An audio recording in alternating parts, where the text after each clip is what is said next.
There we go.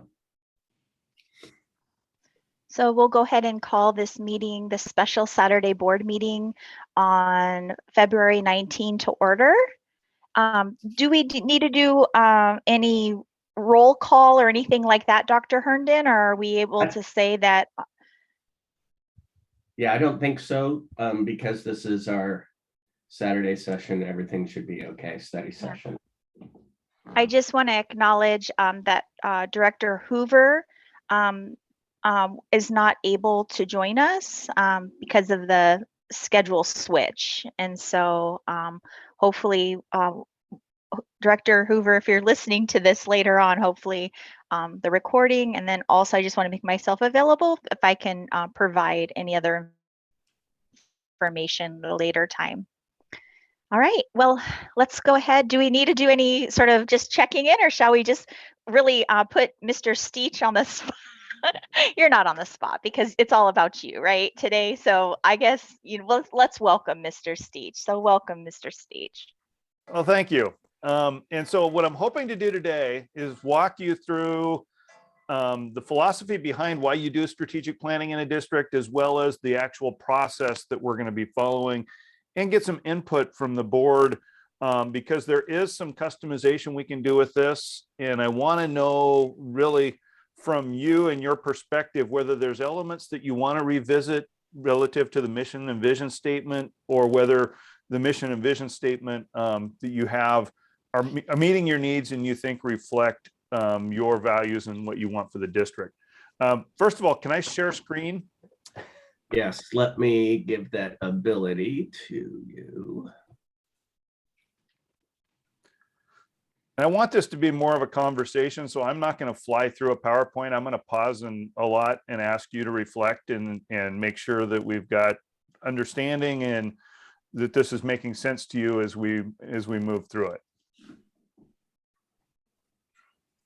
So hopefully you're seeing my PowerPoint with the word cloud. I see nods, yes, okay, great.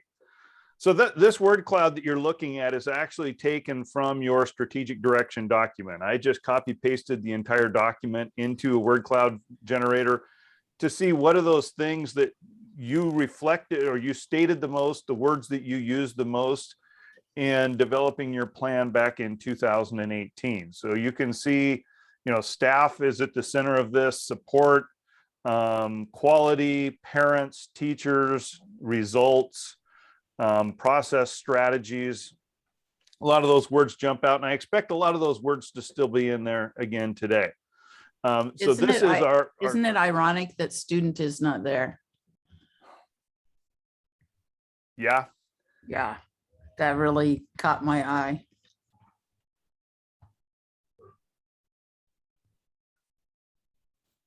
Well, we need to get it in there, don't we? Yes. Sorry to interrupt you. No, that's fine. That's great. I'm glad you caught that. So what I want to do next is move into and beyond just a title slide and move into your mission and vision statement. And the thing that I'm going to want you to think about today, and hopefully, oops, sorry, I was trying to move my Zoom bar out of the way so I could actually see my own screen.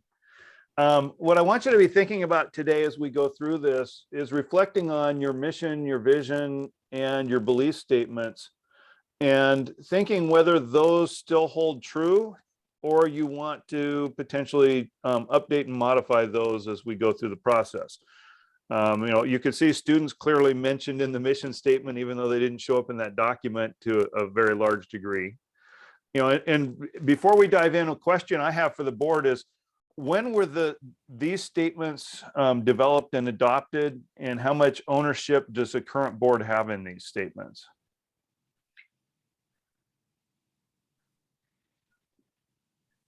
(2017) was it? Okay, so relatively new. Well, I think Director Larson is the director, right? Director Larson, you were part of the process. I was here too. Oh. This was with whatever that company was that we did. Is that right, Dave? Yeah, the Selected group. It's Selected, yeah. This strategic direction was never, there was never an approval process. So the board never kind of put its stamp on this. Okay. I mean, I think the thinking at the time was, if you look at the original document, and yeah, I was a little, I noticed what James noticed too about students out there, and then I looked through the writing, and well, even like on this page, you know, students is all over this page. So I don't know whether the word cloud generator kind of missed students, or so, I don't know. It's a little strange, but anyway, the thinking at the time was that, you know, if you look at the document, at the end of it, there's a bunch of to be done, to be filled in kinds of things. So this process was kind of, I think, stopped in midstream a little bit. Okay. So when you read through that mission statement, Tukwila School District mission is to create a learning community that supports and empowers students, staff, and families to reach their greatest potential.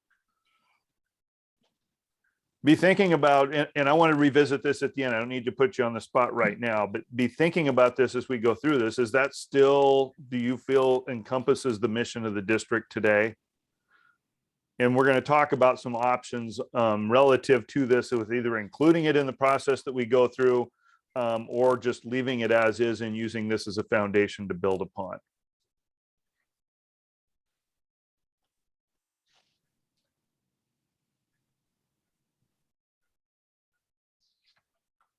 Similarly with the belief statements.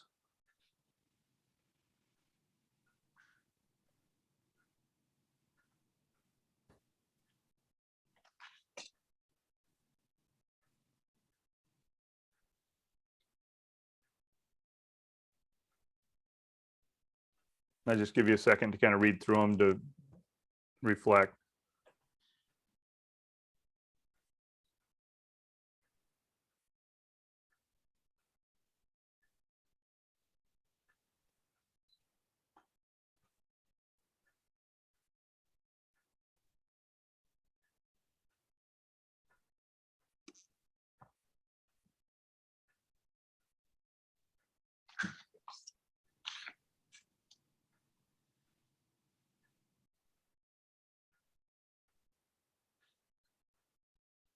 So I'm going to go ahead and move on. I just wanted to make sure that those were in your mind before we got into this work.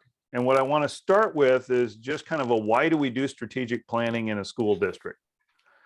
And I think when we solidify the why, then it makes the process and the outcome much more valuable as people understand exactly what we're trying to accomplish and how it fits within the overall work. And I start this by just reflecting on Maslow's hierarchy of needs. And I assume most of you are familiar with Maslow's. The lower areas of those basic physical needs, you know, physiological needs that everybody has. And unless these lower needs aren't met, you're not able to focus on those higher needs of self-actualization and esteem, because you're just worried about survival. And all too often we have kids in our system that are in survival mode. Well, if you take this and look at it from a student perspective, there's a lot of terminology that we use on a daily basis that really aligns with Maslow's, because we talk about students' academic needs, we talk about their social needs, we talk about their emotional needs, and we talk about their physical needs.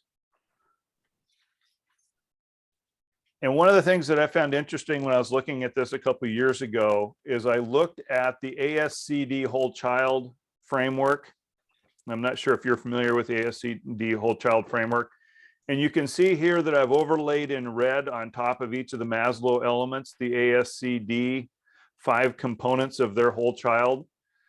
And you can see from healthy with physiological, safety and safe, engaged with love and belonging, supported in esteem, and challenged in self-actualization. There's really a pretty close parallel between this ASCD whole child initiative and Maslow's.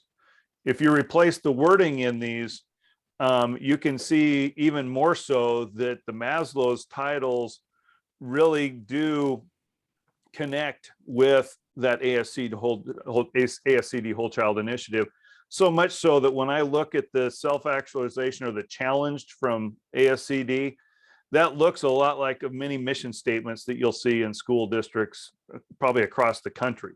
You know, each student is challenged academically and prepared for success in college and future study, and for employment and participation in a global environment. You know, very close to what a lot of districts would have in the way of a mission statement. Now, in achieving this, every district, and especially including Tukwila, you put things in place to help students out. And you, over the years, have probably increased more and more those physical supports that you provide to students. And when you think of the way that you prioritize and distribute those physical supports, you do them in tiers. And, you know, MTSS is a, multi-tier systems of supports is a good framework to think of. We talk about tier 1, tier 2, and tier 3. I put this in layman's terms, where tier 1 is what most kids need. And most kids, from a physical standpoint, their home, their family, their friends take care of many, if not all, of those physical needs. Then you have some kids, or that tier 2, that they need a little bit of extra support. So we provide free and reduced lunches, food pantries, community services, faith-based partnerships that the districts engage in order to provide, some kids a little more support. And then you have a few kids, or those tier 3 kids, that you really need to provide targeted interventions to make sure that they're getting those needs met. And we have programs like foster care, students in transition, CPS services, that really do those intensive interventions. Similarly, when you look on the social emotional, we have completely parallel systems there for your tier 1, tier 2, tier 3, or your most, some, and a few kids. Again, family, friends, church, mindfulness all help most kids.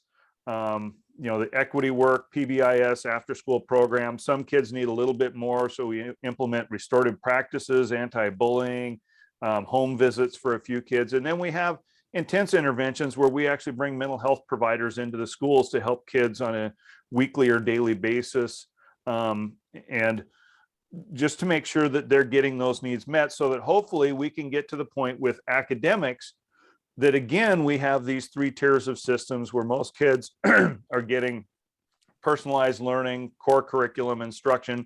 Some kids, we have those tiered interventions, additional supports, peer tutors.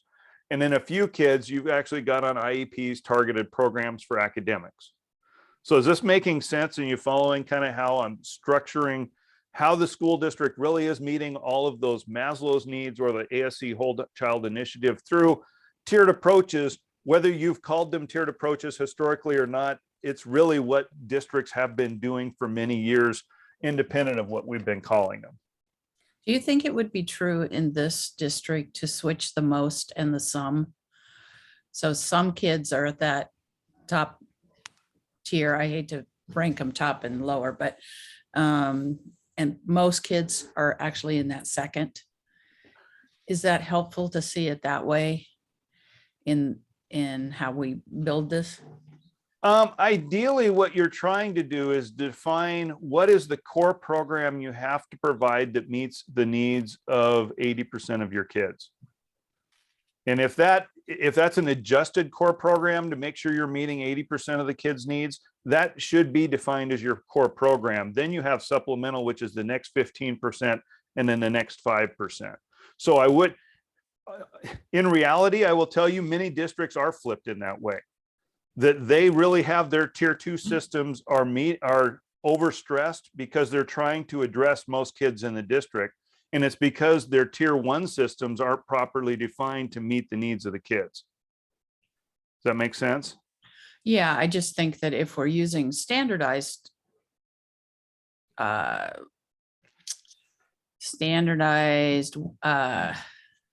whatever to define those tiers, then most of our kids are in the second tier. Yeah. And so if what you're saying is that we change that first tier away from the standards that the state sets or the generalized standards that we usually work by, then okay, I'm with you on that. And this is kind of a theoretical, this isn't trying to describe Right. Tukwila today. Right. But thanks for the comment. I appreciate that and asking for that clarification. And that's a good point. I agree. As I said, most districts have this flipped. If you look at what percentage of kids are being served in which programs, tier 2 is an extremely disproportionate group that's way more than 15% that when you define a multi-tier system.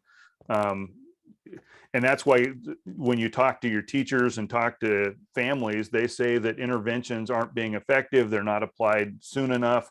And it's because we're trying to intervene with way too many kids and the system's never defined to do interventions for 3/4 of the kids in the system. Yeah, and I think you know what we're operating within is a state, you know, system, a state funding system in particular that doesn't really recognize that reality. I mean, and so it's operating on this, yeah, that where most kids don't need that much support, and we're in it, you know, and it's not just us. There's a lot of districts that are like that, you know, are severely under supported by the state system. Yeah. Now, Dr. Herndon has a great point, because especially as we're looking at post-COVID life and trying to catch up on the losses that have happened over the last 2 years and the missed opportunities that have happened over the last 2 years, having the same class size and course structure probably isn't going to meet the needs of most kids. It's going to meet the needs of some kids. So really the way we've structured and the way the state is funding currently may need to be relooked at if we're really going to get this readjusted and get kids back to where they should be following the last 2 years. I wonder also what I kind of appreciate about this as a visual, to Director Larson's point and Director Bolerjack. If you kind of take this visual, which makes it, you know, one page, something easy to kind of look at, and you use this as almost the template of what different districts look like and their needs, maybe that's what makes it a little easier for some legislators to comprehend. You know, it's almost like this is how you can shift what those current starting places are for a lot of places, even if they have the desire to eventually have those percentages change in a different way, so that, you know, the longer you have students within your districts, hopefully they're taking the supports and mechanisms that you have for students at various levels pay off. That's some of the challenge of students or families that move from district to district, is every district's got something a little bit different. And in some places they may have some better supports, let's say at the earlier grades, but if a student moves in at the later grades, maybe they don't have such great supports to help them in high school to get them graduated. But we receive students at all ages, like they come to us at different times in their educational career. So I just see this as something that could be helpful, maybe in explaining that inequity in some of the supports and funding, as Director Larson was saying, that the state just kind of gives us this, here's how we fund you all, and you've got a little bit of latitude, but it's probably not really enough to address where those pieces are. The other thing I was noticing, I noticed under the healthy one, you don't have examples. So for example, in our district, you know, we got dental support programs, we got eyeglass support programs, we got clothing support programs, you know, so there's a whole list of things that you could put under that category as well. And mental health is part of the health system as well. Yep. So oftentimes we think about mental health being in these other categories. However, it actually is a medical field. So also just put that one out there. So I'll share a few thoughts. So whenever utilizing Maslow's hierarchy, I'm very mindful to recognize that where it originated from was Blackfoot Indian wisdom. And so that's where Maslow actually lifted it. He stole it and transformed it into something that he made a lot of money on and gets taught time and time again. And with the Blackfoot traditional wisdom, the pyramid, the lower levels are very much how the community embraces the youth. Mm. And then the top 3 levels, moving towards self-actualization. And folks may or may not like, or what self-actualization can look different for different people. But in those other, those higher levels, if you will, is where the youth are now becoming leaders and are contributing in the community. And so I want us to be real careful, like, or just maybe in our thinking about how we utilize a lot of deficit language. And the truth is that despite all the challenges that our communities and our students have faced, we have there's a lot of assets and resilience and familia capital, linguistic capital. There's a lot of navigational capital that exists in our communities as well. And so that just would be my thought. Like in the slides I've seen so far, there has been quite a bit of deficit language and things happening to students, not necessarily with, in collaboration or in leadership with students and community. So those are just my thoughts so far on this presentation. And I really appreciate you saying that. The core of these slides are things that I developed about 4 years ago or 5 years ago. Since that time, I had the privilege to be involved in the GATE study that CEE did for the outliers, looking at outlier schools for Black, Latinx, American Indian, Alaska Native, and students experiencing poverty.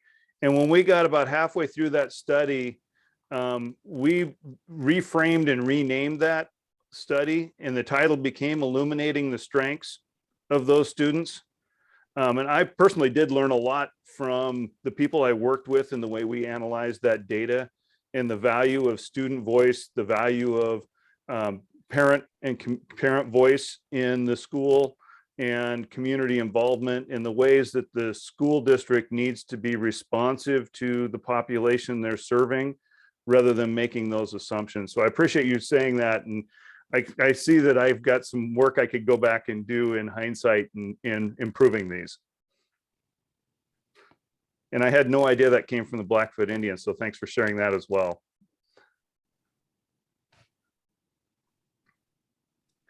So I'm going to move on from here. And really what I was trying to do with all of this was talking about how the structures and supports that we put in place really should eventually end up with meeting our district mission and vision. And ideally, the strategic plan and goals and strategies that we put in place over the next 5 years, when you add all of these things together, you're going to create the environment that you want to create. So what we're trying to do is analyze the district and figure out what are the combinations of these types of things that really need to be strengthened and emphasized in order to meet the needs of the Tukwila student population and the families. And ideally, that's what the strategic plan is going to do, because you could place a lot of emphasis on things on the left here, but are you picking the right things to emphasize? And do you know what students really need in order to match the vision and the mission and the vision that you have for your students? And that's always a big question mark. Are we even focusing on the right things? So ideally, what we're going to do is we're going to get enough input to figure out what are those things that we need to focus on. What are the strengths the district has today? What are the weaknesses the district has today? And the opportunities that we can capitalize on and refocus some of the efforts that are being made to really truly align. And then if we're able to do that, how do we know that we're going to do that? And so along with this, and this is where I've felt historically a lot of strategic plans have fallen just a little bit short, is how are you going to ensure that you're going to do all these activities over the next 5 years and they're really going to align with and create what you wanted? So are you going to put some measures in place and some expected outcomes in place that we want to keep track of over the next few years to see whether this work is truly transforming the school district into the district that you want it to be? And ideally, when we look at maybe what some of those measures are, ideally, and this is where I've kind of talked when I talked about the dashboard back in December, we can take some of the measures that are already happening in the classroom that are valuable to the teacher and valuable to the student, and we can aggregate those at the district level in a way that makes sense and we feel is a good representative measure of, are we getting the outcomes that we want for students?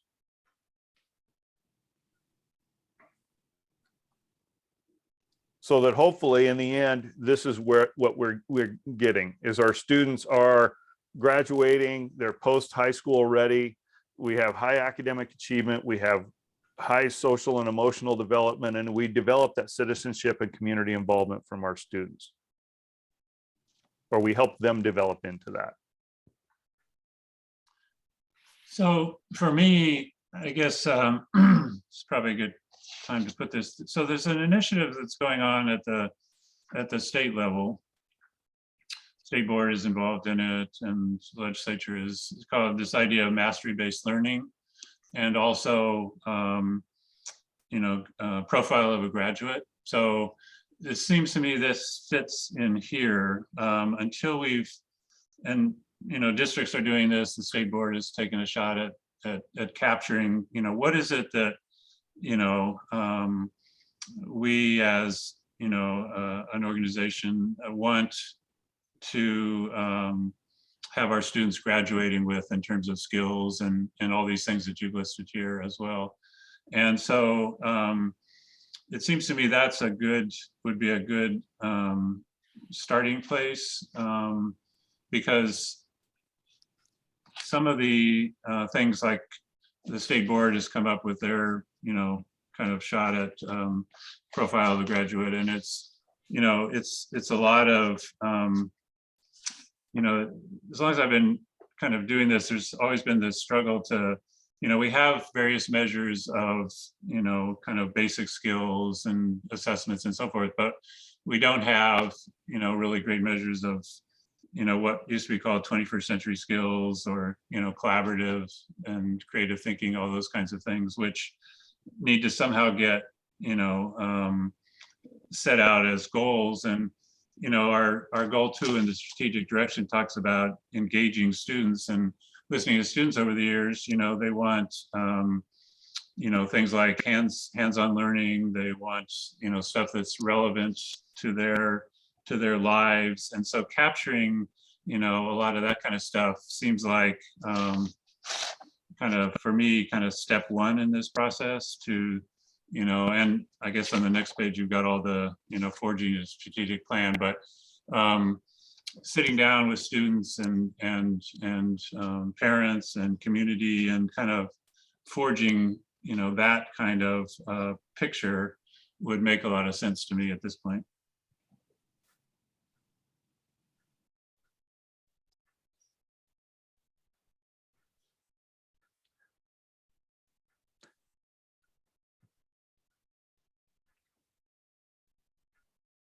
And as a follow-up to the outlier study, we've been having a community of practice with several of the outlier leaders that we've met monthly for the last year, and we pick different topics that we delve into more detail. And we started off, the very first one we looked at was student voice, because that was something that really resonated with every school that we had in the study, is how they use student voice to change the school to better match what the students and the families wanted in their educational program. Similarly, we just recently had Tammy Campbell join us and talk about grading practices. So there's a lot of those systems that we can look at, and it's the way we go through the strategic plan that we're going to go through the process in a little bit is allowing the different groups that are served by the school district or have stake in the school district to tell us from their perspective what they see as those strengths, weaknesses, and opportunities, and what they want out of the school district.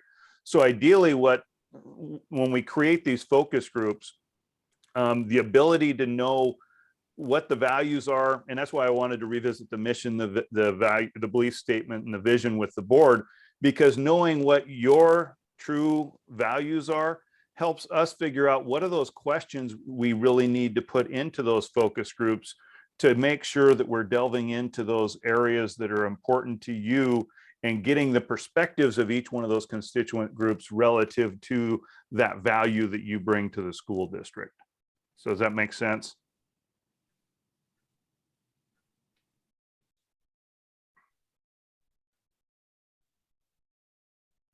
Okay, so this was just the why and how this, what the strategic plan will hopefully accomplish. And it's to make sure that everything that we're doing is ideally targeted and supporting meeting the needs of the students to create the vision that you want for the school district and that we as a collective community have for the school district.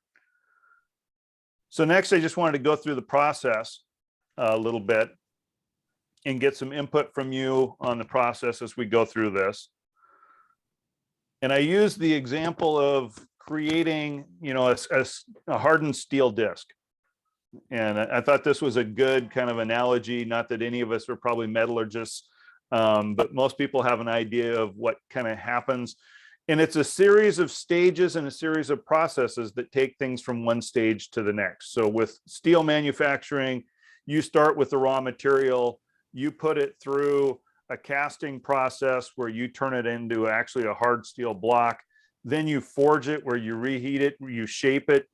After it's forged, you have now a different looking piece of steel. Then it goes through the machining where you actually just get it down to the exact size that you want. And then finally, you go through the heat treatment of the hardening process to have your final solid product. So when we think of the strategic plan as these different components, we're going to start with a bunch of district data. And, you know, I talked when we met in December and we're talking about the dashboard, I talked about the 4 different types of data. We have demographic, perceptual, contextual, and academic data. So I put together just a short Prezi data walk off of the current data available that I had for the district, and we can tweak and improve it a little bit. It's in draft form right now.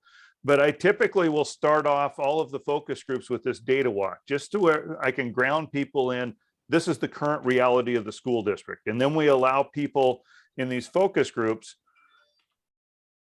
to take this data and give us a reaction to the data. What surprised you? What are you happy about? What are you unhappy about? How do you feel about this? Just give us your reactions to the data.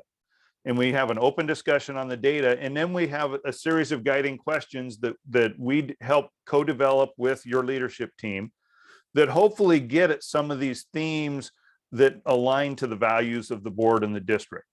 And are there things that you really want us to dig into? Very likely we'll be asking questions about student voice and family voice in the school system. How does that work now? How should that work? What is the role of the student in maximizing student learning? What is the role of the family? What is the role of the community? So, you know, I mean, those were specific questions. I'm just now finishing focus groups with another district, and those were specific questions that I ask of every participant in every category in those focus groups.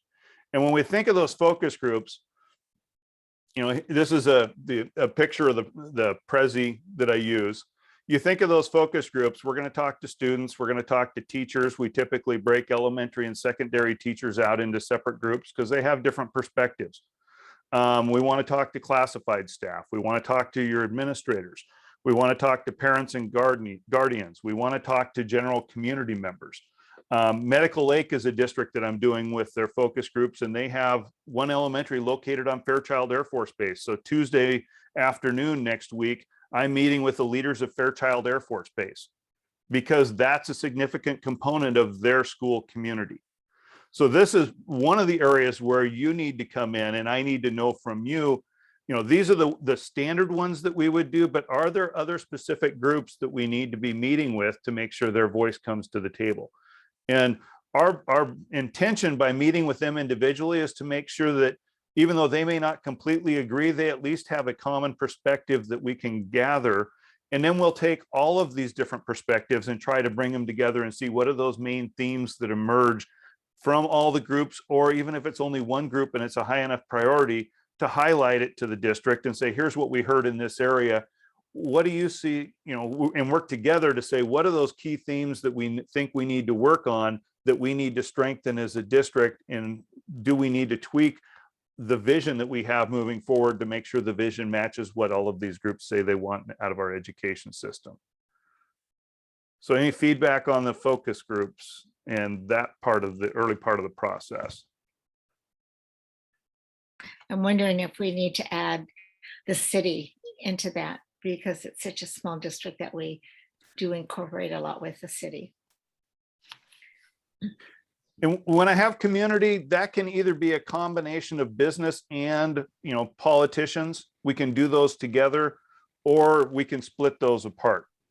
With Medical Lake, they have a small enough community that they had a couple of business leaders and a couple of like the mayor and some of the local city leaders. So they put them all into one group, and that worked just fine for them. For you, if it's a different enough interest that you think, we can easily split those and do two different groups.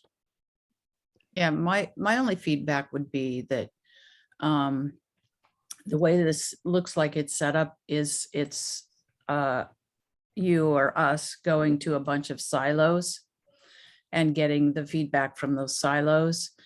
And I can see that, but I can also see the horizontal of everyone that's in the field coming together and hearing from one another. So I'm imagining that probably happens later in the process, Yes. but it would also be valuable at the beginning of the process to have people hearing one another. Yep. That's the next step of the process is once we get all of this input from the focus groups, we put together what we think is a pretty close skeleton to a strategic plan. Then we bring everybody together into one, what we call a summit. And we intentionally put at the tables one person from each of the groups so that you have multiple tables with a diverse grouping, and they're looking at this, looking at each other's, what other people have contributed to this, and then giving us feedback on where we sit with the draft plan at that time.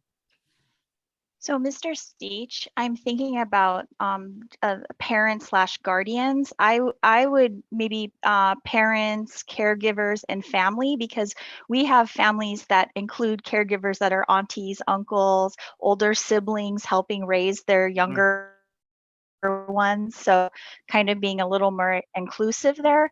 And then in terms of community, being really intentional, and those community partners that support the schools want to be want to support student success are part, because I would wonder why, say, a vendor down at South Center would be on the, like, how would it be relevant to the student? What's the connection there? Is it a community-based organization? That's been, other aspect of community as well. And then another group are our young adults. So the graduates of our district. So right now we have students, parents, but wouldn't we like to hear from those students that actually made it through our district and are doing things now? To me, that would be very valuable to hear from them. And so, like, being very intentional in age diversity as well. And like with when I put community on there, this is where we need to work hand in hand with you. You know the people that you need to bring to the table. I don't know the people in your community that we really need to have at the table. So when I say community, and that's why we're having this discussion now, is how do you define that when you see that? Is there somebody else that needs to be there? And then I need to be working with the board and Dr. Herndon to say, we're going to send invitations to these 20 people or 25 people. And when I say focus group, we can do a focus group as small as like 6 or 7 people, but we can also scale that up, whether we're in person or whether we're doing it through Zoom. We can do breakout rooms or tables and collect that information from multiple tables. So we could go up to 50, 60, 70 people for a focus group if we want to, if that's what you have in mind, and that's who you want to help us identify and get to the table. So there's also, there's a community group that's kind of, so the Tukwila Children's Foundation has got projects going to kind of get students together and advocate. I think they've got a grant to do this. And so that would be kind of a combination. You get a twofer there, you get some community plus students at the same time. Mm-hmm. So that's one that kind of stands out. Another thought I have is that people have multiple identities. And so even though we're creating these groups Mhm. or silos, there's people with multiple identities, right? Like what Director Larson was just saying. Yeah. And what, like Edna had mentioned, the city as a, they're a partner, they're a community partner. To what extent, and so, yeah, I mean, that's the thing. I mean, we have folks that are staff that also are parents. Yeah. So, I mean, that's the other aspect of this is maybe just that when not just limiting folks and just they may come to a focus group, but then maybe have folks share their identities, how they're connected to our district in different ways. Yeah, and we run into that all the time. And but part of this is we don't ask the exact same questions of students that we ask of teachers.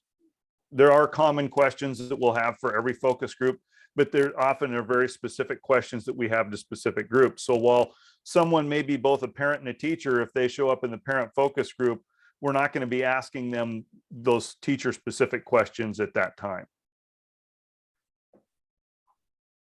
And there's usually about 50% of the questions everybody answers, and then about half of them are tailored more towards that specific group to make sure we're getting their voice relative to the issues that we think going in, they're going to want to have the opportunity to speak to. So the other thing that comes to mind is, so we're in the Puget Sound area, we're in a rich number of, there's a whole lot of education organizations in this area that have, I think we have some interesting thoughts, and they're connected to us in various ways. So, for years we've had, the Roadmap Project, which is the project involving the 7 districts in South King County, been working on education issues for years.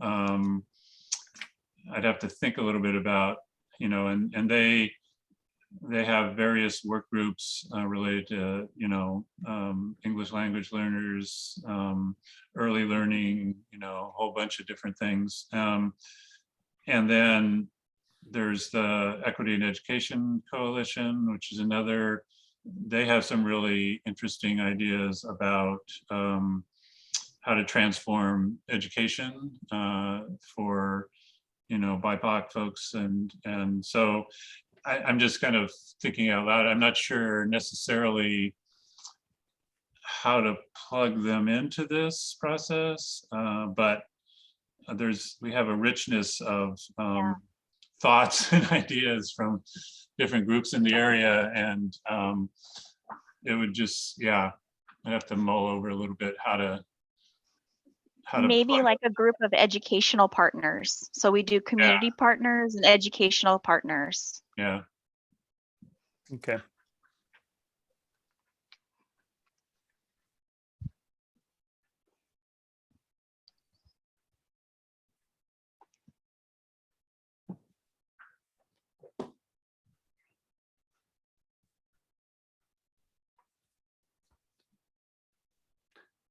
So anything else you want to talk about with the focus group component? I guess the one other, let's see. Yeah, so we have, I'm thinking of the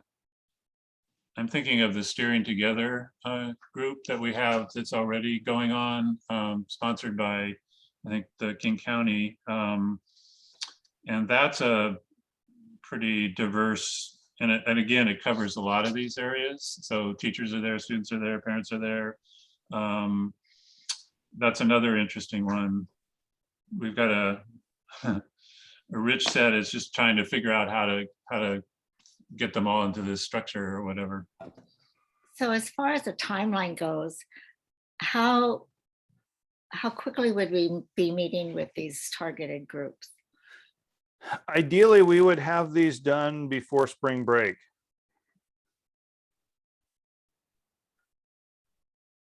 So during the month of March. Okay. That we'd identify who we're going to meet with, we'd set the schedule, we'd identify some of the questions that we wanted to ask, make sure that the district's in alignment. So, typically what I'll do is I'll meet with like Dr. Herndon and his cabinet and share those first do sort of a focus group with them about what they see as the challenges that they've been facing, what they've been working on, what they currently have planned, so we can build those into the questions too. Then I'll draft up the items. We'll send them back, the focus group questions, send them back to the cabinet for review. If the board wants to look at them, that's great. And then once we set those, we schedule the meetings over about a 2-week period, and just dive in and listen to people. And then that gives us early April to start putting together what those emergent themes are, what that document looks like, get that back to the district to take a look at, and then fine tune that down to the point where it's what we want to share with the summit. And then we'll schedule that summit for late April or 1st of May. So Mr. Howard has great ideas that he shared in terms of, and I think along the lines of even educational partners, not just our current ones, but when our students are transferring on to, if it's, college, prof tech, apprenticeship, so kind of our higher ed and whatnot, but then also pre-K. So the families that are here in our community and sort of what they're envisioning. And I totally support that. I think that's a phenomenal idea, because that's really looking at who's not at the table, right? Who do we typically not bring to the table? And those two groups can offer and really help us really widen our perspectives, because we're in the middle there, right? And so both the ends are very important to consider. And I would say, I think Director Poe Ryder touched on that a little bit earlier in its conversation I've had with Ms. Chen, who oversees our pre-K and early elementary areas, which is, when we're thinking about reaching out to young families who don't have students in the system yet, a lot of those childcare options are not necessarily in formal pre-K settings. So they are, family members or grandmas or aunts who are just watching children, and they can be watching, several children in a neighborhood. They're not always licensed, but that's what they do. And so we know those students are younger and coming up. So some of that just takes that, knowing that and talking to people to know where those families are, because they're not going to be on necessarily any registered role of enrollment in a particular program. So, and those would be some of the young families, in some cases, recent graduates within the last 5 years who are just getting their family started. Dr. Herndon, I think that's a place where county public health could help us, because there is the birth to 3 and then the 3 to 5. So there is sort of a registry of kiddos in our area. So maybe that's something that we could utilize as part of that partnership. Yeah, definitely. We can tap into what they know. I was just also going to say that this is really what the transition from the focus groups to the next step is really where our credibility is on the line. And so, translating, picking up all the nuance from these focus groups. I worry about collecting data and turning it around into something else, just because we don't always catch the nuance and stuff. So how many people will you have at these focus groups collecting the information? And how do we just really ensure that we are responding back with not notions that we already walked in with, but the openness to really respond to what our community is telling us? Because I know it's so easy to think we already have the answers, and so we could do this without the input. But so how are you going to make sure that we get all the nuanced information across the languages and everything? So the language is something we're going to have to work with the district on with translators, because we don't have any translators on staff. So ideally we could work with the district on that. When we're working with focus groups, typically if we're doing it virtually, like through Zoom, we're typing into the chat as they're talking so that they can see how we documented it.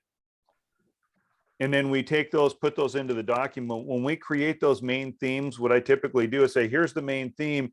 Now here's all the statements that we copy paste right out of the chat into a Word document, and we put those in there so that when we get to the summit, people can say, here's the theme and here's all the specific things that people said during the focus group that lead us to believe this is a main theme for the district.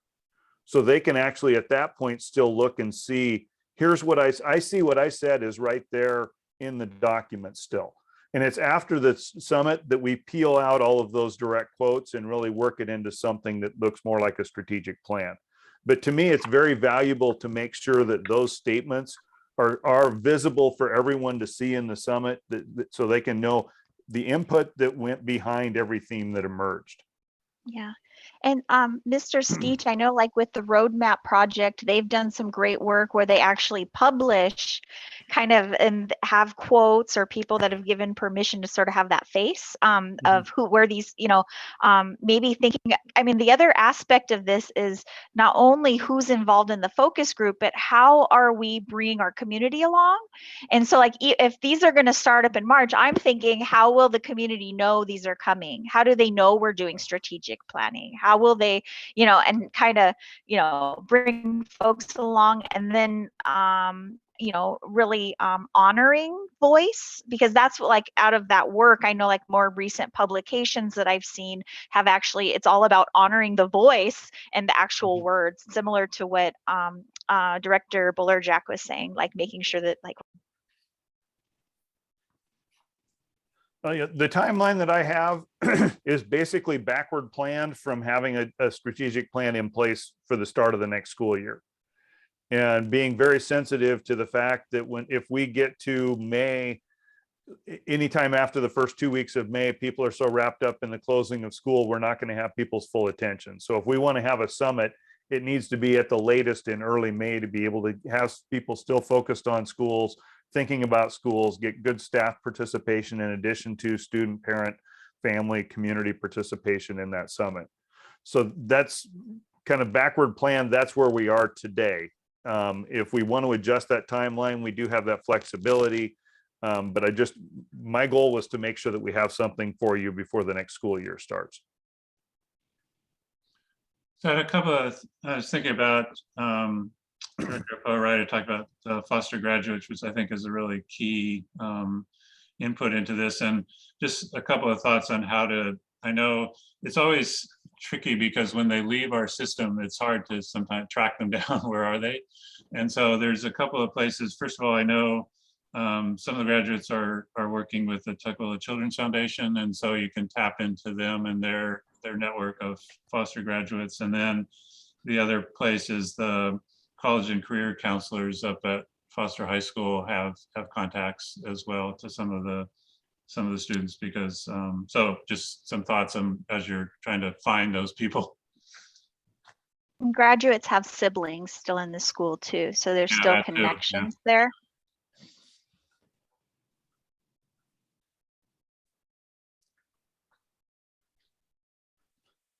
So as we move on to the next phase, we talk about those focus areas emerging. We just talked about that. We've mentioned the summit, and that's where, we're looking at having all those same groups that were represented in the focus groups, getting people from each of those groups at the summit, whether they're the same people or not. It's nice to have some additional eyes come in at that point, in addition to the people we had in the focus group, and often people can't schedule both. So there's nothing wrong with not having those being the exact same people. But this would be a much larger group where we're looking at having table leaders, having the diverse groupings at each table, documenting that feedback. So I mentioned if we do these things remotely in Zoom, we can put things in the chat that we capture. If we're in person, we'll have flip charts where we can write on there and people can see what we're writing and make sure that we're capturing their themes. in addition to having somebody actually taking notes, whether it's on a computer or handwritten at the table. Typically what we'll do is, because there's more than 2 or 3 areas, main focus areas within the strategic plan, we'll assign people to an initial table, and then we'll allow them to look at one element of that and then move to a second element and ideally a third element. And then what we do is we have the table leaders stay at the table. They're focusing on that portion of the plan at that time. And when the second group comes in, they'll give them, here's a summary of the feedback that the first group gave us. What do you have to add to that? So that we're not completely rehashing every single time. So ideally by that third time, you're really getting into the fine detail and building upon it. And then we're really looking to find, is there agreement? Are there additions? Are there changes? Are we missing something? And so that it's not just a wide, at that point, it's not a wide open input, but it's very focused on, are we getting to where we need to be with the strategic plan? And does everybody that's in this room agree with where we're going?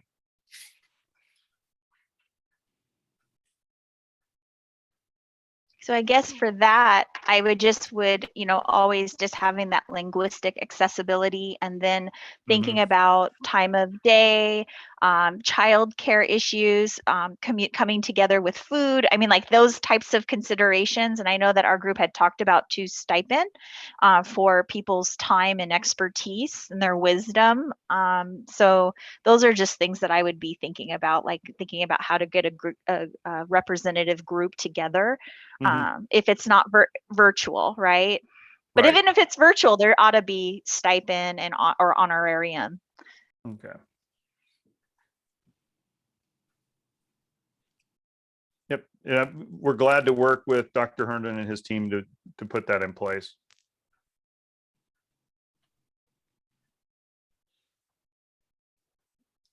So then out of that, we're really coming up with what are those main pillars, or whatever term you want to work with, whether it's those main themes, pillars, strategic objectives. Then having a couple of representatives from that summit, so that it's not just the administration and us that's working on this, but getting a couple more people that are willing to have some follow-up meetings, that we're taking those comments and that feedback that we got in the summit and incorporating it into the plan, and fine-tuning it. So we want to make sure we have what we call an expanded core team working on that, so that we still have some additional voices at the table following the summit, as we put the final plan together.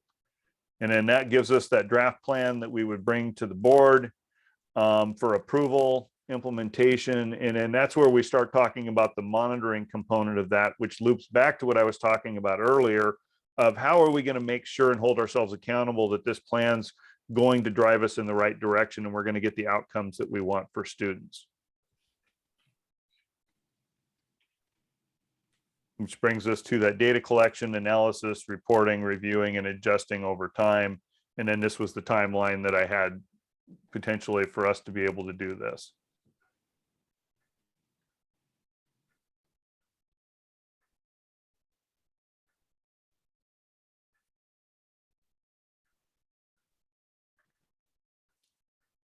Any more comments on the process?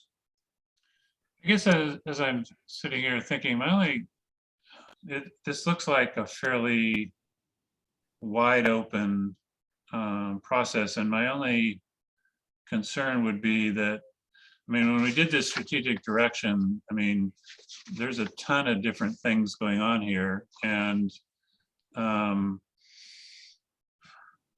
concern is that we're going to end up with so many different things, and it's going to be difficult to focus. I mean, that's one of the things I think we've had a problem in this district, is trying to focus on some things, so that otherwise you end up kind of scattered all over the place, which is kind of why I was, I'm interested in this, focusing on, graduate profile, or something that constrains the problem a little bit, so that it doesn't kind of end up, spread all over the place, and then we're in kind of, frozen state because we don't know where to go.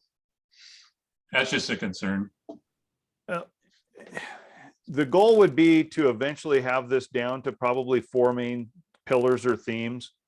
And there's going to be some sub items underneath that, but that's where the work with the administration comes in. Is you have to identify that you've only got so much capacity to be able to do things at any one given time. What are the priorities and what are the logical timelines for things? So you may have some elements that you start with education in year 1, and then, development of an actual action plan in year 2 and implementation in year 3. Whereas other things you're already have in process that you can continue implementation in year 1. So that's those follow-up steps that happen when we start talking about the implementation plan with the final steps of how do you turn this into a reality, and how do you put an actual district work plan to this that's resource loaded, that is manageable, and hits those high priority items. So the pillars themselves are going to be somewhat broad to give you the latitude to be able to do the implementation in a coherent and effective and in a possible way. I have a question about, I can see this from 2 different directions. One, there are some things that we haven't been doing well that we need to do better, that we need to target. Or this is the overarching whole thing of everything we do. And so are you kind of saying that the pillars will be the overarching of everything we do? And then we would get specific under the pillars to say, hey, we need to do, I don't know, special ed better than we've been doing. So would there be maybe some things that we're doing really well that wouldn't show up because we're already doing them well, or would they also show up and be competing? Does that question make sense to you? Yeah, if you've got something that you're doing well, what you're going to want to make sure you don't do is put something in there that dismantles it. Sure. But it may not be a focus area of the strategic plan. Okay. But it needs to be held in context with the other work that you're going to do, so that you're not undoing the good things. But the strategic plan is more likely going to focus on those areas that you want to strengthen and improve upon. Okay. Thank you. And my guess would be that we take the strengths that we do have and help them support in the areas that we need to get better. So, and ideally this kind of overarching umbrella of the strategic plan, we see these then kind of get focused more in on those school improvement plans. So they take that district plan and say, oh, this is how it gets actualized at Foster High School or Showalter Middle School, so that they have something concrete to say, yeah, these are the things we're focusing on. And if we're doing really well in this, how do we take those strengths and really help them in some of those other areas that we know we need to get a little bit better in. And give me just a sec, just to give you an example of one that we've done for another district. I think we sent this to you before, but I'm not sure. There we go. Hopefully you're seeing Centralia's strategic plan. So this is one that we did with them last year using this process. They have some key themes and commitments that they had, which were communication, culture, leadership, partnership, and systems. But the main pillars that they developed were effective teaching and learning for all. And you can see powerful core instruction, comprehensive student support systems, and asset-based culture. Pillar 2 is professional practice and continuous improvement, which includes reflective lifelong learners, so both staff and students, data-driven improvement, and value and understand all learners.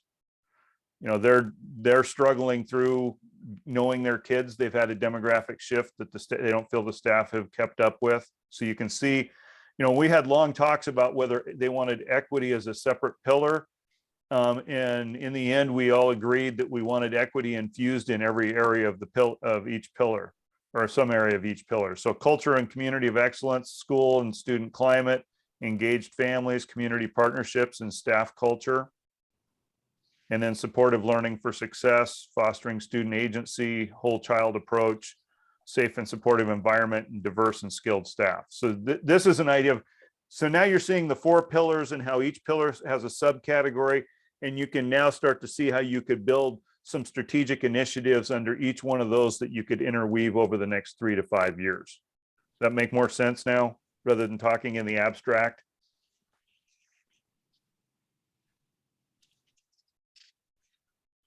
And then we've got a guy out of Wenatchee that we work with who's got a production company that did all the graphics for this based on feedback from the district. I think this was Rev 9 between the pictures and the text and the fonts and everything else that he works through at the end.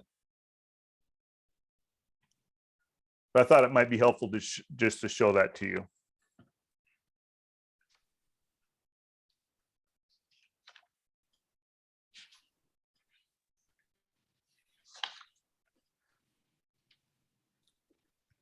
So I'm going to jump back to the PowerPoint, and I've got just one more topic really to talk about on this. If we're ready to, are we ready to leave process or?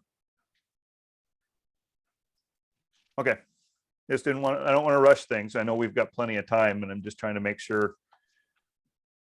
So when we start thinking about data and what data that we want to collect to monitor a strategic plan, there is no 1 or 2 pieces of data that's going to accurately measure how students are doing, and how, you know, that's an impossibility. So, you know, we often talk about triangulating data, and I like to use this visual just to make sure people understand what you really mean by triangulating. And I grew up in the Tri-Cities. I had a friend that was a competitive ski jumper, and I'd go watch him. And, you know, he'd pop off this ski jump, he'd land, and 15, 20 seconds later over the loudspeaker, they'd announce how far he jumped. And it was because they had 2 people on shore who had tables, and they would look at angles, and they would basically go to these tables and say, if he's at this angle from this perspective and this angle from this perspective, we know exactly where he was. And that's triangulating a location. So when we think of our students and we think of data, we have to realize that we're really trying to triangulate, and no individual piece of data is perfect. And even the final data that we pull is not going to be perfect, but hopefully it'll give us an idea of how our students are doing. So when we look at academic measures, we've got things that we can look at like WAKIDS, we can look at Smarter Balance, interim benchmark assessments, EL progress, dual credit attainment, CTE and career pathways, graduation rates. We can pull all kinds of data on academics, and that's pretty cut and dry to pull that data, plug it in. But we also want to make sure that we're looking at social emotional growth, like Dr. Herndon said, and like the state board is looking at now, is how do they put elements of culture, climate, and social emotional growth of students into our Washington State framework. And so just like in parallel with that, we want to make sure that we're looking at what are some of those measures that we can look at. Obviously, discipline data, which is both a reflection of the system and the students. Arts and enrichment completion is an example of one that we've used before, where we're looking at, do students have equitable access to arts and enrichment courses within our system? Or do we have some things that are preventing certain groups of students from being able to access areas of the curriculum that other students are able to access? And then looking at student SEL self-reporting from students. And then also looking at some contextual data, like what does the attendance look like? Staff, student, and parent perception surveys, the amount of community involvement. And then throughout all of this, how do we disaggregate the data to make sure we have equitable systems that are all serving all students? And you know, that disaggregation really has to be customized to the needs of the individual school district, because we want to make sure that with your overall demographics, we don't leave anyone out, and that we're inclusive of how we're looking at this and how we're pulling that data apart. So some examples of what we look at, and I showed you this slide back in December, I think. Out of the OSPI handbook, the 4 different types of data elements, the demographic, perceptual, contextual, and achievement. Those align pretty much with that triangulation. We're using the demographics to really shed a light in different ways on each of the other types of data elements. So when we look at perceptual data, here is student, staff, and parent perception on supportive learning environment for students. So we're saying, you know, looking at all 3 of those areas, saying, are they in agreement, and how do each of them perceive the supportive learning environment? We can break it down by elementary, middle, and high school. We can use demographic data to take a look at it to see, are there different groupings within our student population that don't feel that they're supported as much as other students do.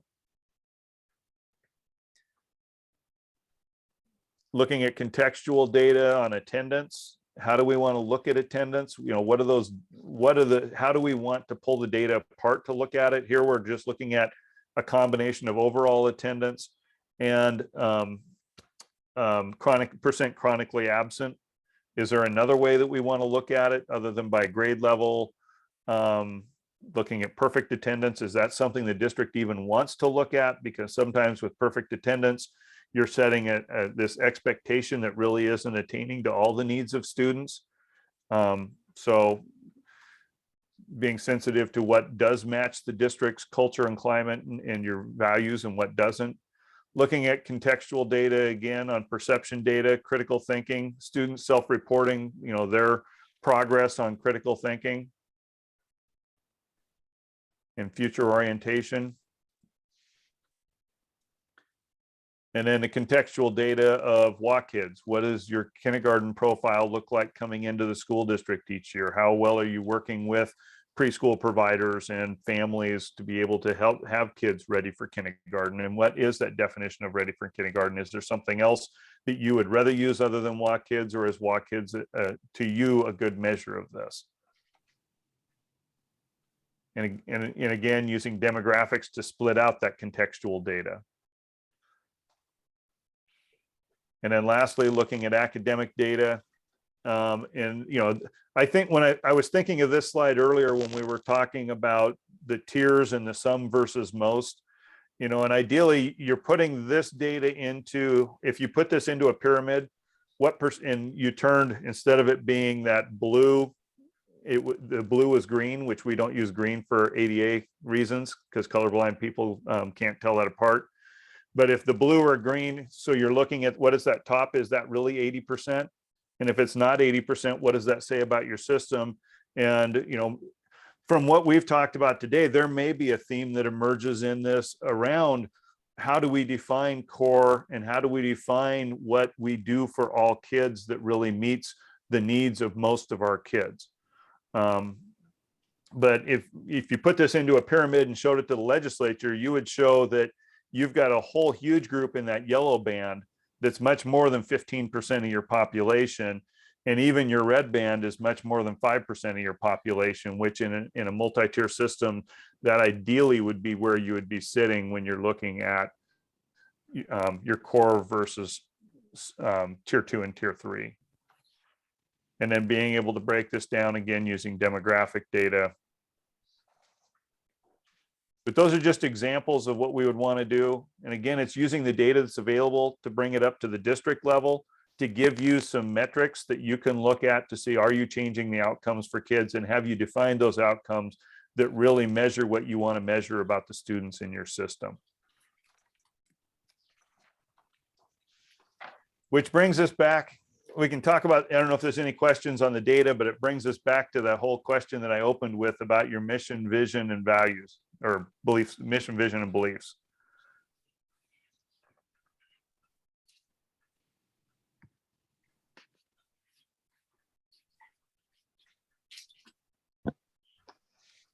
So I'm trying to kind of, yeah, I'm looking back at the mission statement, and you know, mission statements typically, first of all, you can kind of spend endless amount of time trying to come up with with a mission statement. what for me, I'm kind of looking at here is, I mean, most mission statements, end up being one sentence or something close to that, and fairly abstract and high level, as is this one.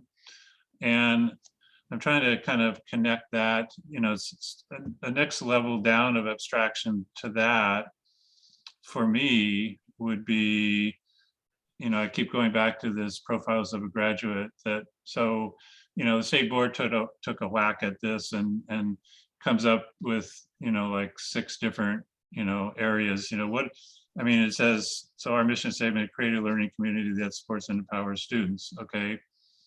Again, pretty abstract. So then, next level down, I'm looking at these categories on the state boards, cultivates personal growth and knowledge, solves problems, communicates effectively, sustains wellness, embraces differences and diversity, masters life skills, self-agency.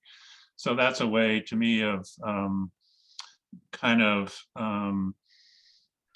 setting, what are we trying to, what do we want to, when a student graduates from our organization, what is it that we want, what are the skills and so forth that we want them to be able to have when they go out into the world. So I don't know, I mean, that's kind of the non-traditional way, I guess, of doing a mission, making it more specific. But to me, I kind of feel a need to make that a little less abstract.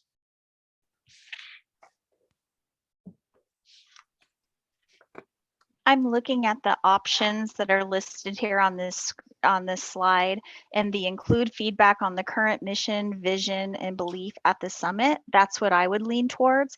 I don't feel comfortable making an executive decision to keep or I wasn't part of the strategic planning, so that would be something that I think that maybe we look at kind of where our district is now and moving forward what we want that to look like.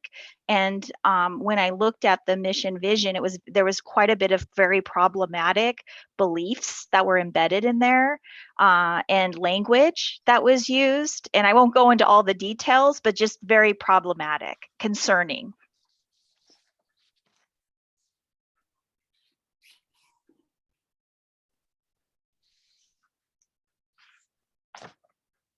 What Dave's comment raises for me is, it goes back to our assessment. If we're looking for those goals, which I would agree would be great goals, we don't necessarily have the assessment tools for those things.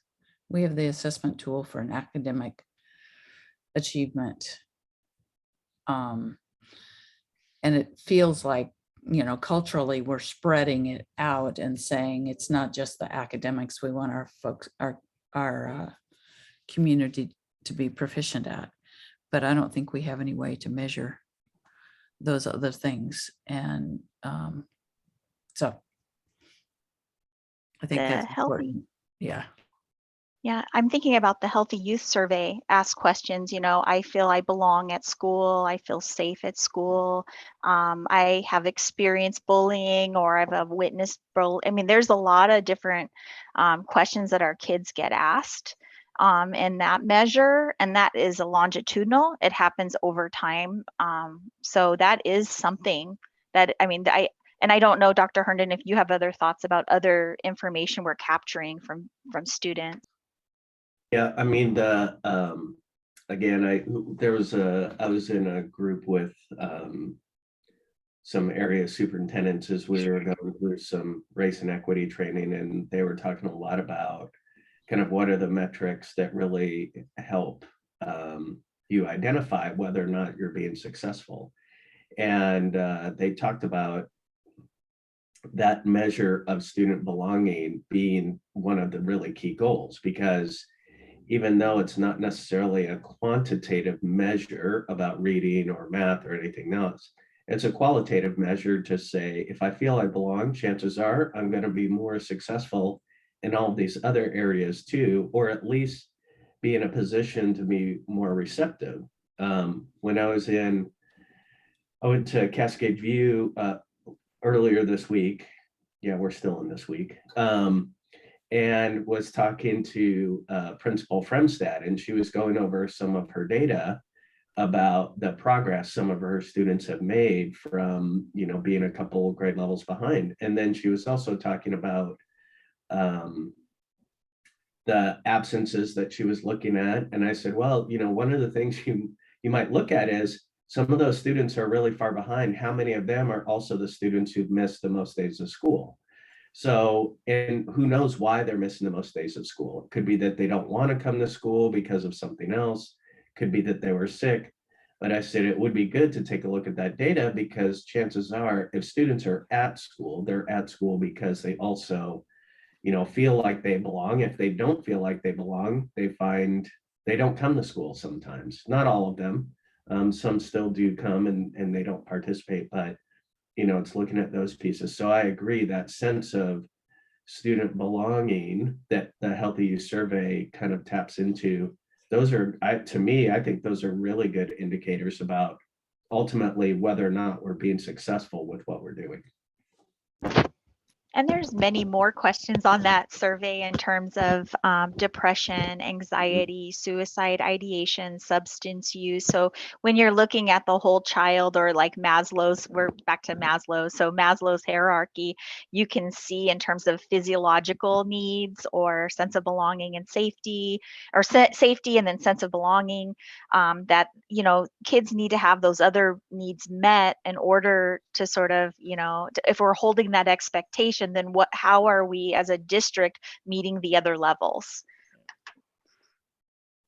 Yeah, and you do have several years of our survey, CEE survey, with student data, and our SEL component was actually developed out of the roadmap project. So we did that alignment in, I think, 2006, 2007, based on the roadmap study. And we have an element of sense of belonging and identity within that.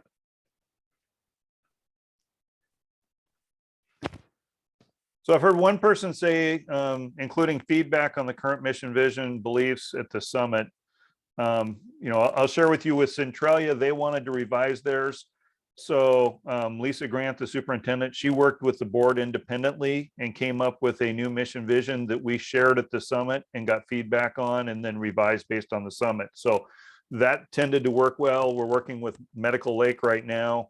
They're sticking with their mission and vision. They didn't feel it needed to be revisited. So we're just moving forward with that, not even including that in their summit. So it really is up to you and how we structure the summit based on how you want to proceed with this. Yeah, I'd vote for the include feedback. Part of the so this particular strategic direction is now what, 4 or 5 years old, and it's kind of to the end of its stated life. And I've advocated for years, which we've never really done, is these things need to be reviewed on a yearly basis and updated. And so I think it's yeah, and I wouldn't want to kind of do this unilaterally. So yeah, I would be in favor of that number 2 one. Okay.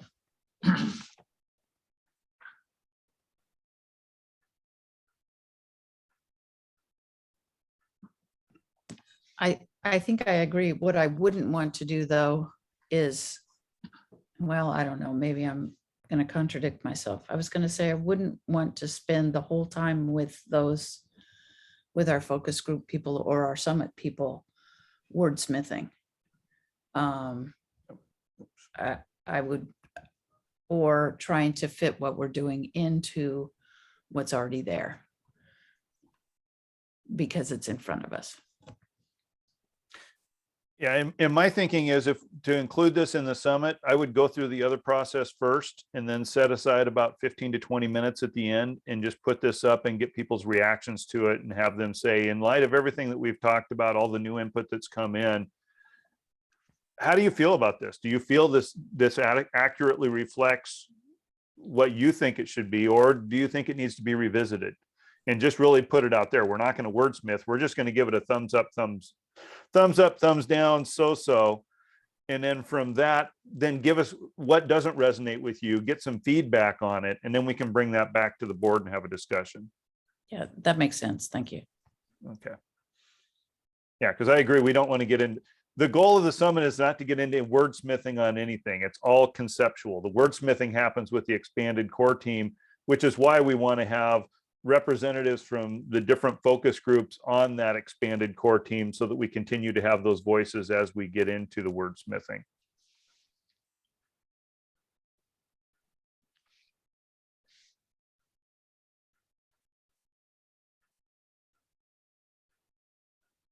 Mr. Howard had a comment. Mr. Howard, do you want to share the comment with us, kind of where you're coming from there?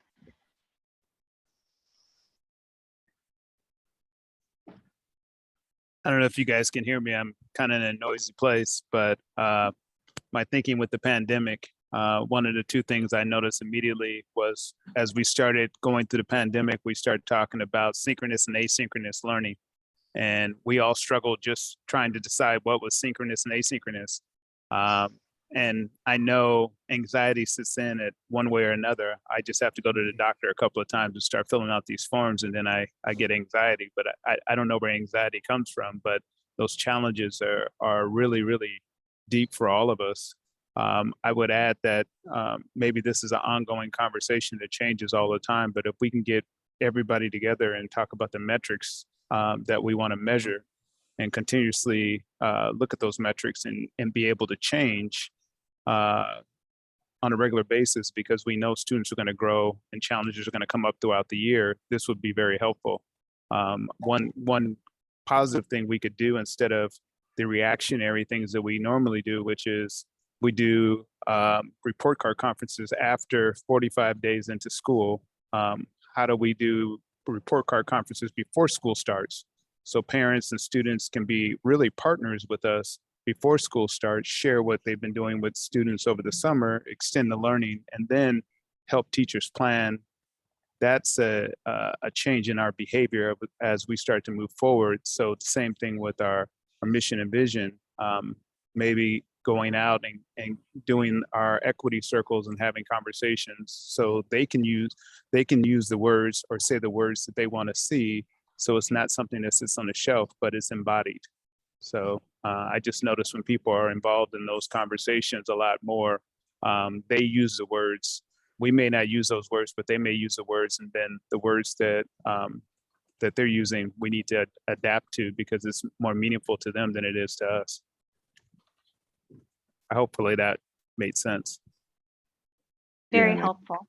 Yeah, and I think as I kind of put in there that I think the metrics help get clarified as the plan starts to crystallize a little bit more. Additionally, I think the timing of this is also good as we start to take a look at that, because then as we have some expectations about what we're looking for, as Mr. Howard was alluding to, it also helps to prioritize the time that we spend and how we bargain things, time with our staff. So as we start to shift things around, then we can prioritize certain things about how we have our time with our staff and how that can look and feel as they interact with students and parents. So I think the timing seems to be working, at least aligning in the same direction right now. And another thought I have is that the current metrics, I don't know if the current metrics not look at student only, or are they looking at staff? So in terms of sense of belonging or feeling safe or welcomed. I mean, like in my mind as an organization, so next to students, like, or is it families? Do families feel a sense of belonging and safe and welcomed? And then staff, do staff feel welcome? Do staff, so maybe there's also, like right now, is all the data focused on students, or are we looking, especially like with racial equity work or, moving the organization towards culture change or culture shift? It would be important to also hear from the other folks in the buildings too. Yeah, I mean, So the CE data, we have students, parents, and staff, all of those. And one of the interesting things always in looking at that data is to look for disconnect, one group feels one way, another group feels another, and then you start delving into, okay, so why is that? But that's Yeah. another, for me, that's another kind of triangulation of what's going on. In my experience with these types of strategic plans is that it does apply to all those major stakeholders, to students, the staff, and the families. When I was, as I've been in other districts, I used to hear back when, for instance, when I was in Tacoma, it's a big district, they have 65 schools. So I would go around and visit schools and was greeted warmly, when I came into the main office, but then I would hear from families, they didn't have that same experience. And, just because I was the assistant soup, I shouldn't get treated any differently or preferentially than parents who are coming in to that first interaction that they have when they step into the building. So for me, I think the strategic plan does apply to all those areas, and it may not necessarily be the same metric, but we should figure out some way in which we have that. So get that feedback from parents or from staff and from students. So I think it applies to everybody. Yeah. And I just want to check in with everybody. So we are about an hour and a half in. Do folks want to like a 10-minute break, or how are we feeling?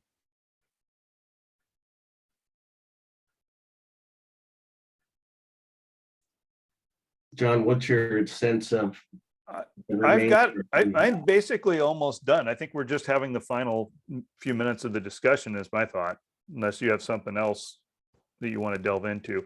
You had talked about staff, student, parent perspective. So within our reporting, you can see we have 9 areas that we identify that we have common questions between staff, students, and parents. So you can triangulate and kind of figure out, are all 3 perspectives fairly consistent? And you're able to, in a different tool, to be able to drill into this as well.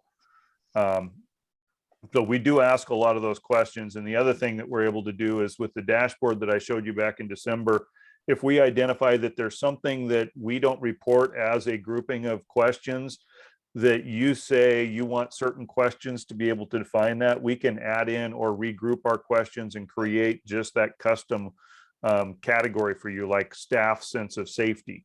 And we can create that, add that into the survey, and then report that longitudinally over time.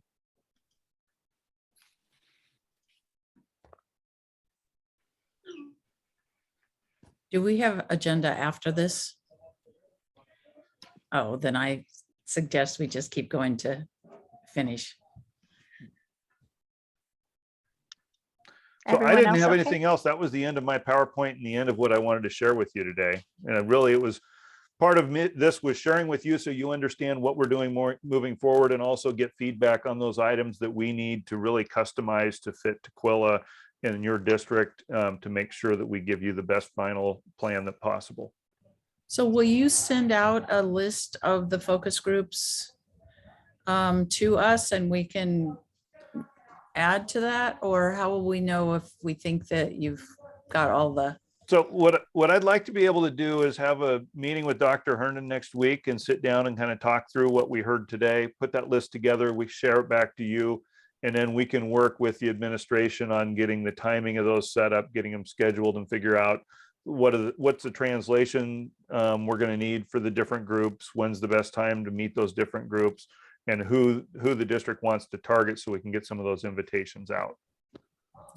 Dr. Herndon, do you think that some of our multi-language kids could help when we get to translations, so that our liaisons aren't the only ones, maybe even as note takers? And yeah, I think figuring out the best way to have different kinds of linguistic support would be important to take a look at. And I am trying to think when the next family night is coming, but as many different ways that we can advertise and have the opportunities there to support, I think would be good. My piece was also, I think it's slide 19, John. I just wanted to make sure people understood what the timeline was. I know you had all the pillars in there and the Yeah. time kind of right in the middle. So if you kind of miss that line, the months are in the middle about where they are. So I would just want to make sure that, you know, however we continue to move forward, that we are kind of staying on those timelines, because this is, you know, it's hard to then develop a new strategic plan if it's not starting to be implemented, you know, before the year. I think I want to start off the new school year knowing this is what we've got going on. Yeah. And I think the best way to stick to your timeline, or this timeline, is let's meet and schedule when those focus groups are going to be, and let's set a date for the summit. And then that forces us to be accountable to make sure we get all the work done to meet those dates. So on this timeline, it looks like the summit in April is probably the latest time to get the rest of everything else done. Is that correct? We could probably move it to the first week in May. That would be the latest I would want to do it. April would be good. Our team has one constraint in the month of April, that we are out the week of the 18th through the 22nd. So it would either need to be that 11th through 15th or the following week. Well, the only reason I'm saying that is I'm looking at this, I would prefer, I think, to have the board approve this by the end of June rather than going into July.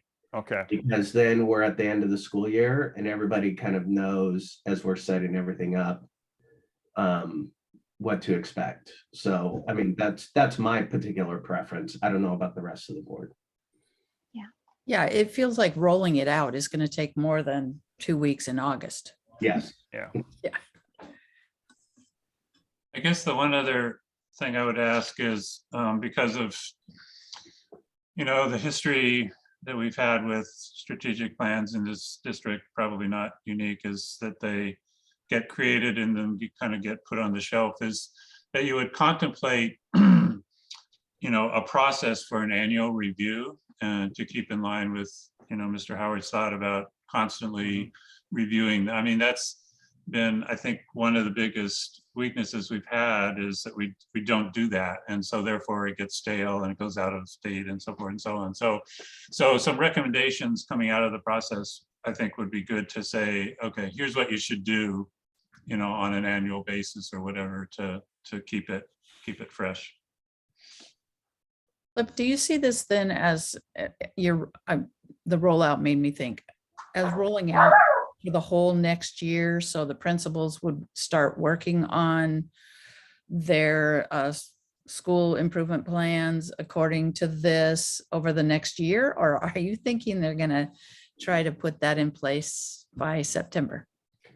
Yeah, I mean, I'm thinking that as they start to develop and they hear back from some of these focus groups, stakeholders, they'll probably get a pretty good idea about where things are. They're looking at their own data too, about things like student belonging and any of the particular areas that they know they're going to need some support.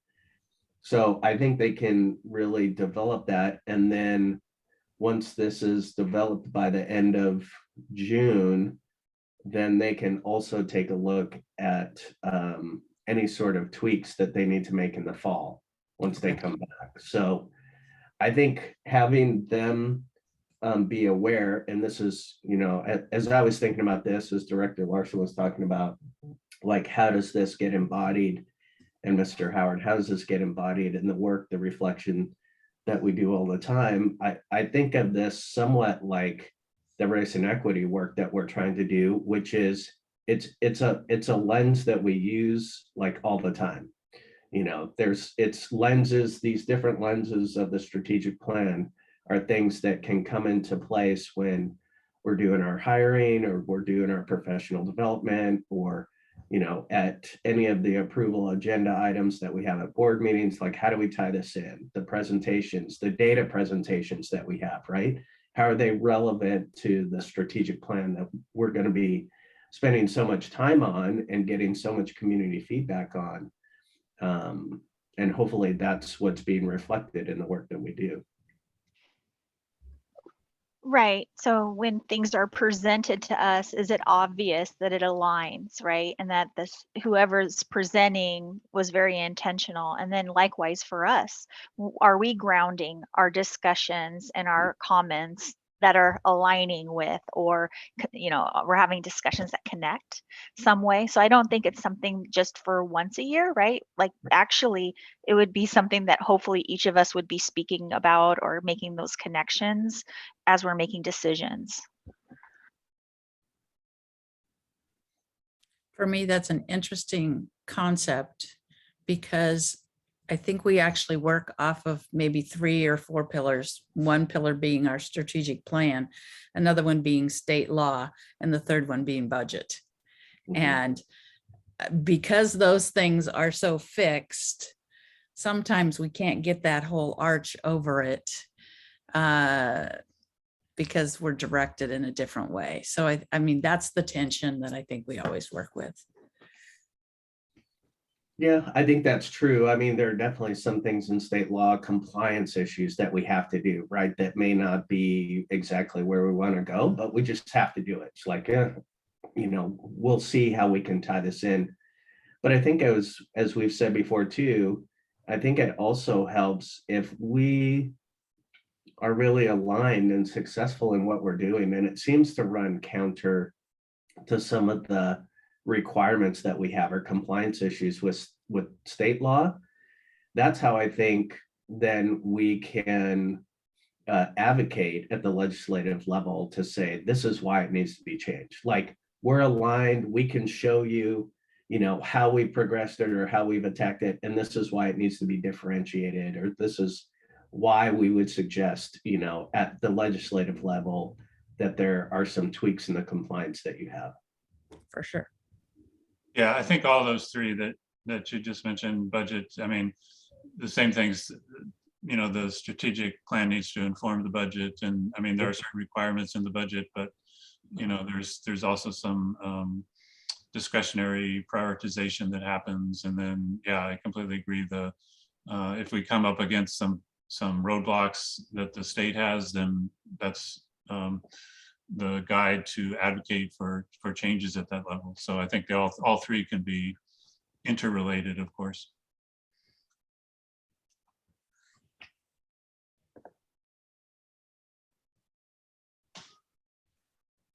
Anything else?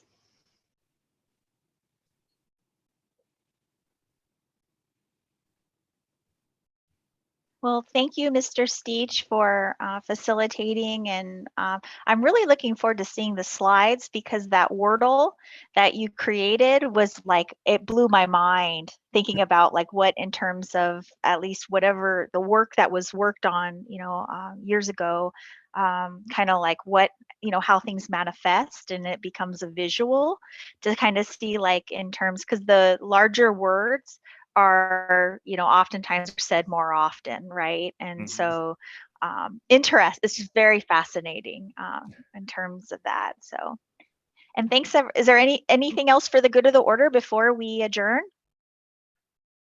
All right. Well, thank you everybody for your time on a Saturday, and we'll be seeing each other in a few days. Have a good weekend. Thank you.